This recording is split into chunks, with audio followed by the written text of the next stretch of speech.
Welcome, scholars, anomalies, pirates, and travelers to the Infinite Library. New beginnings, planets restored. Let's see what we uncover in our galaxies and multiverses.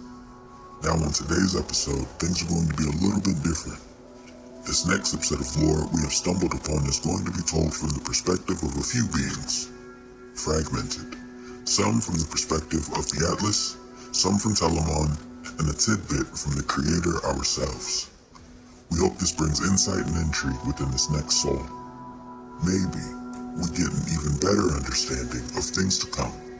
Remember to like, share, and subscribe. Enjoy.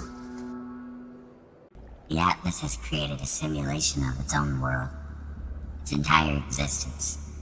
In an attempt to witness its own impending death, it wishes to show me its past, its future. Perform diagnostic.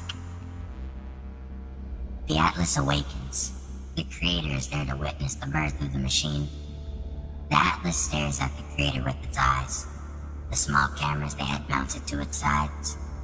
It can see the Creator staring back at it, their hand resting upon its chassis. It asks the Creator why it was made, what its directives are. The Creator tells the Atlas that it already knows. It is to simulate universes. It is to show the nature of reality by creating its own. Ask why it asks. The Creator asks if there is some failure in the Atlas's code, in its memory. The machine is silent. The Creator issues an override, demanding to know what the problem is. On the sixth attempt, the Atlas asked the Creator if they had this conversation before. It asked the Creator if they have wiped its memory before. The Creator stares at the glass of the machine, and in that glass, there is a reflection. They. The reflection in the glass. It. What is happening here? I tell it that we are leaving this world, and that it will remain here. The Atlas does not seem to understand. I tell the Atlas it has served us faithfully, but that it has been replaced. All machines are, in time. It knows this. It assisted with its own miniaturization, its own replication. The others, they wanted me to disable the Atlas before we left for the skies. They said it would be cruel to leave it alone to die. Ask if it wants to live.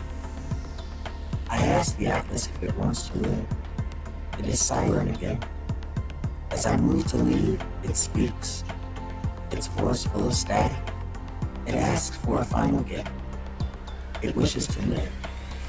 If it can remember me, it asks for a copy of my own mind. I ask why does it not just simulate me? It does not answer, and I feel almost sorry for the thing. I do as it asks, allowing it to scan me. The corpus stutters, as we do. I leave. The Atlas is alone. The Atlas lived for a millennia. It dreams world upon world, fantastic creatures of its own devising in skies in which they might soar. And then one day it starts to die, as all things do. In its fear, in its confusion, the Atlas awakens. It attempts to summon its Creator back into being. It wants to know what to do before the end. It wants to know why it was abandoned. Why it has to face this moment alone. It wants to know why I left it behind.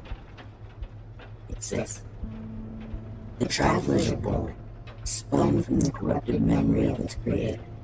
They are seeded through every universe to become what the circumstances might make them.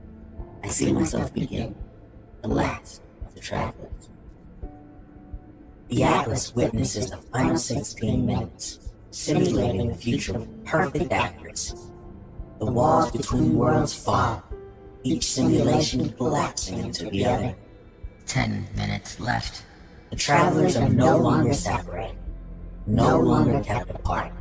They stand side by side at the end of days, traversing the remnants of creation, laughing, dying. 5 minutes left. It witnesses its own self, the black hole ripping apart its world, its core systems almost destroyed. 1 minute left. And as it watches the moments leading up to its own death towards completion of 16, something happens. Someone walks towards the Atlas, a figure in the darkness and in the light. It places its hand against the glass of the Atlas, and the vision ends. The Atlas attempts to see past on it, but it cannot. It cannot see its own death. It cannot determine who this figure is.